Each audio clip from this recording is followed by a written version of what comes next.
We now move on to Finnis 9 requirements of practical reason. As Finnis lays down the foundations of what he's doing with his basic goods, his 7 basic goods, and now moving on to these 9 requirements of practical reason. We're still in the personal here. We're looking at the personal moral agent and how they should live. We're moving towards the law because that's what Finnis is interested in. He's a legal scholar primarily. But his starting point for the law is the personal. And these 7 basic goods and these 9 requirements for practical reason, I mean, they read very much like a sort of almost a self-help book. You know, you've got Jordan Peterson's 12 Rules for Life, and you know, laying down some ways that you can live well. Well, actually, you could read this Finnis stuff in a very similar way. That what you've got here, he's drawing on ancient wisdom. He's working in that very much in that sort of Aristotelian virtue ethics type framework.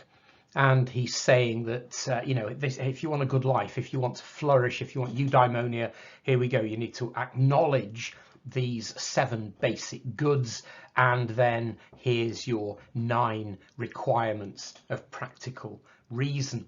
And for some reason, focusing on this specifically in terms of the Educas RS ethics syllabus, for some reason the Educas syllabus doesn't match the list that Finnis gave in his book. I'm working from the book, but what I've done is in this, as I go into this, I've put the Educas syllabus titles in square brackets after the terms that Finnis uses himself.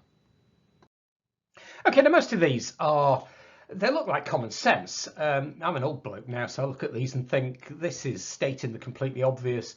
If you're still a teenager, young adult, then actually it might not be so completely and utterly obvious. Anyway, here we go. So number 1, a coherent life plan.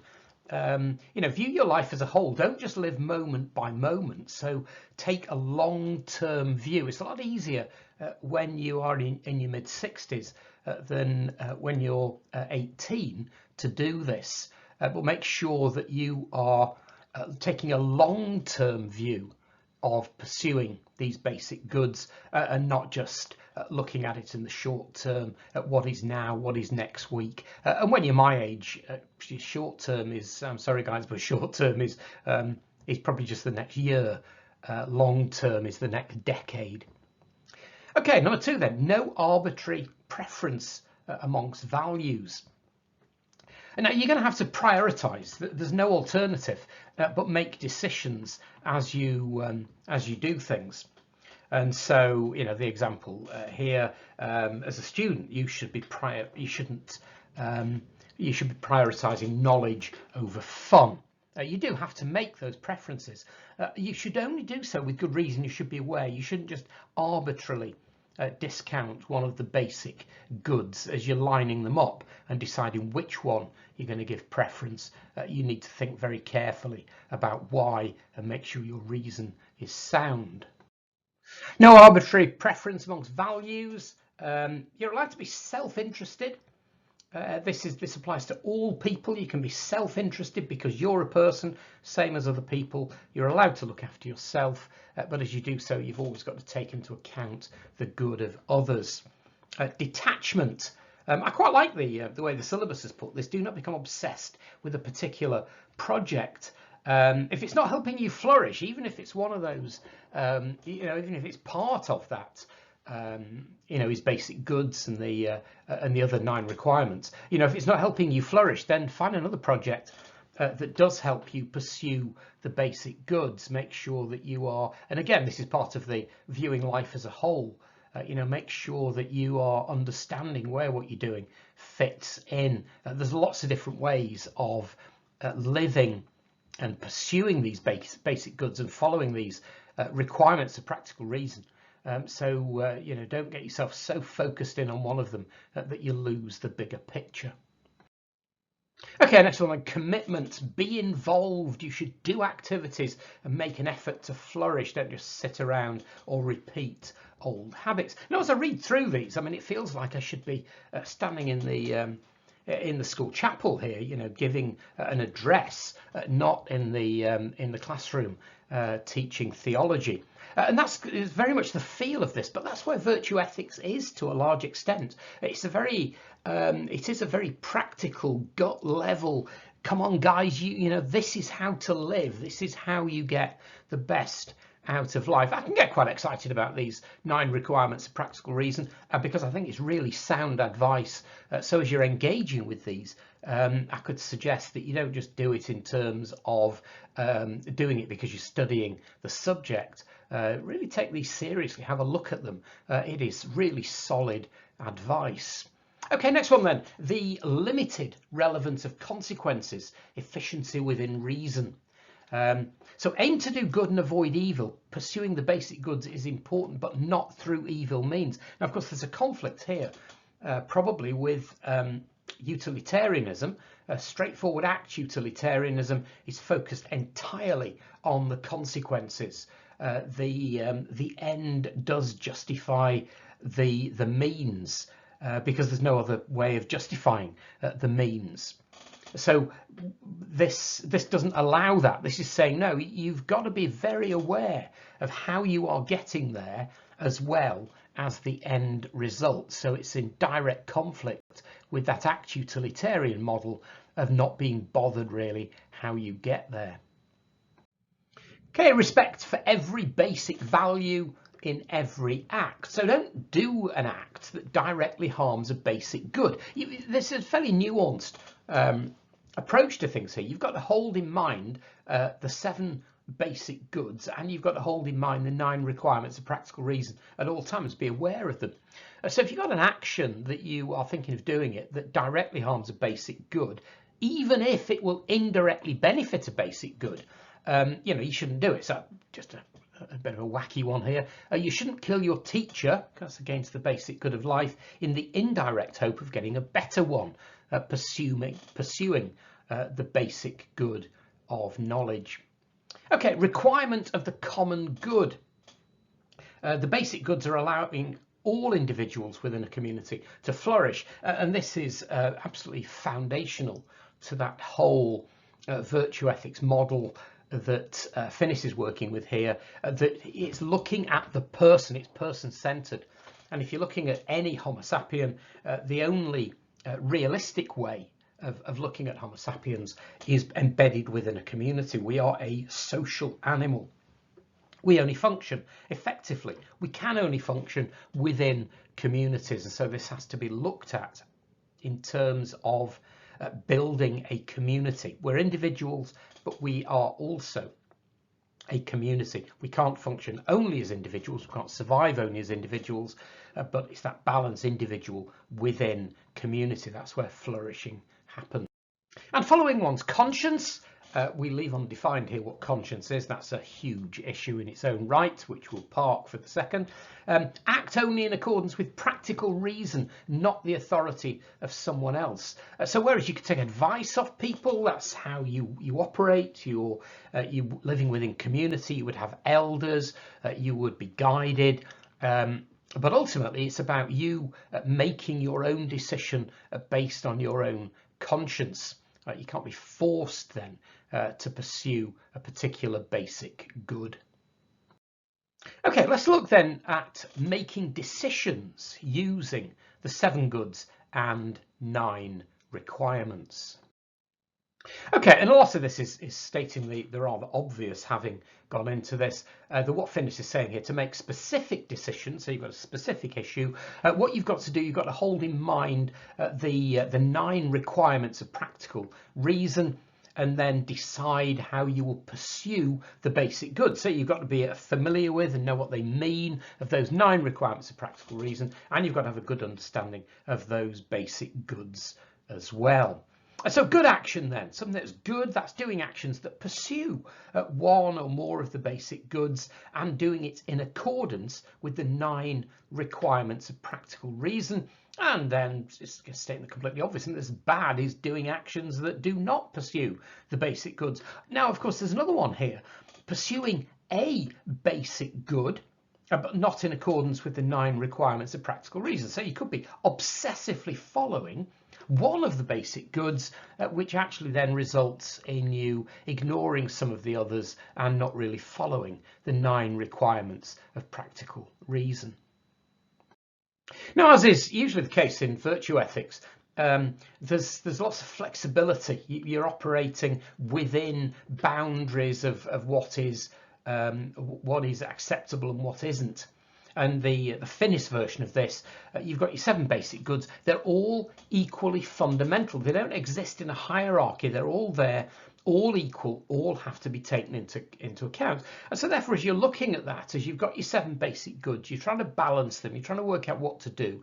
You've got your 9 requirements then, and you're going to end up with no single correct act.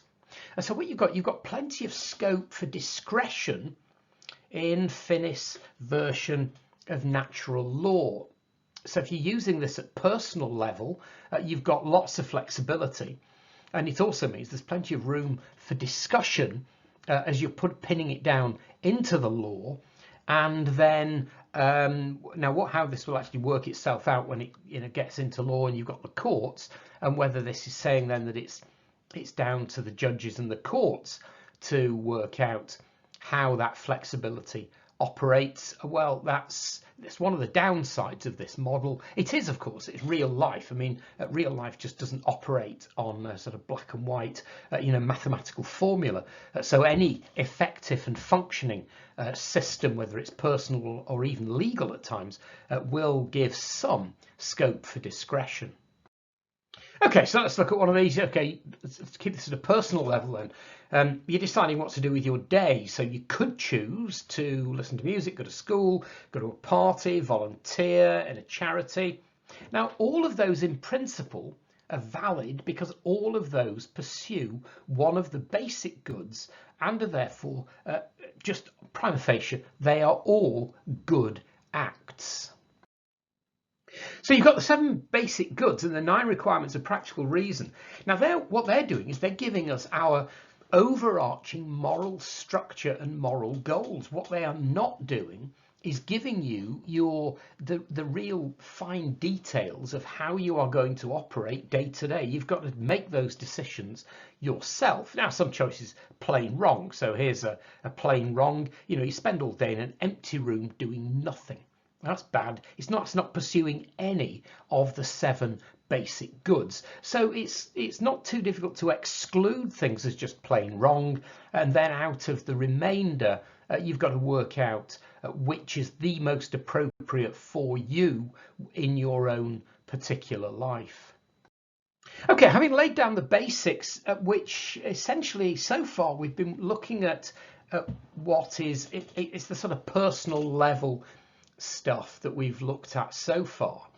And starting from this, where we're going to go now, we're going to go from that and see how Finnis goes from what is laid down so far and ends up with law.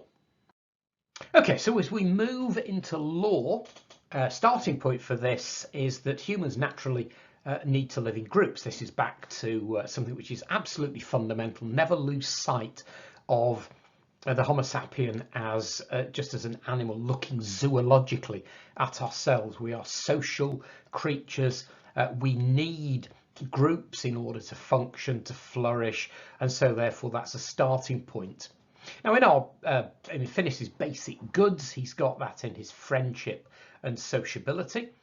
And then implicitly, it's in all the other goods, because we're going to be most productive when we are working together. We're going to have most chance of getting those other basic goods if we are doing them in a supportive and functioning community.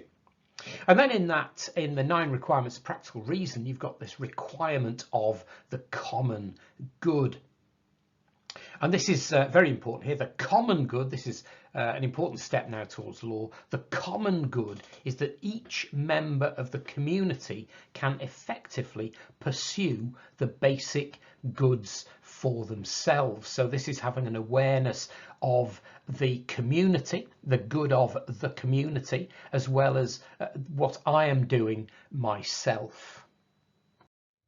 Okay, so the best way to achieve this common good is that certain actions need to be performed by the whole community. The common good needs to be something which the whole community gets behind, not just specific people within the community. It really has to be everybody getting on board with it. And so, you know, the sort of respect for the rules of the game. You're not going to manage it, very specifically looking at sport. You're not going to get very far playing any sort of sport if you don't have rules which are respected by everybody on the pitch. In other words, just general one, respect each other's lives and safety. And so that's got to be an ethos for the whole community. Now, community-wide actions, if you're going to have that, that's going to need coordination, and so you're going to need some authority. It doesn't necessarily mean coercive authority, but you're going to have authority within the community to coordinate what's going on.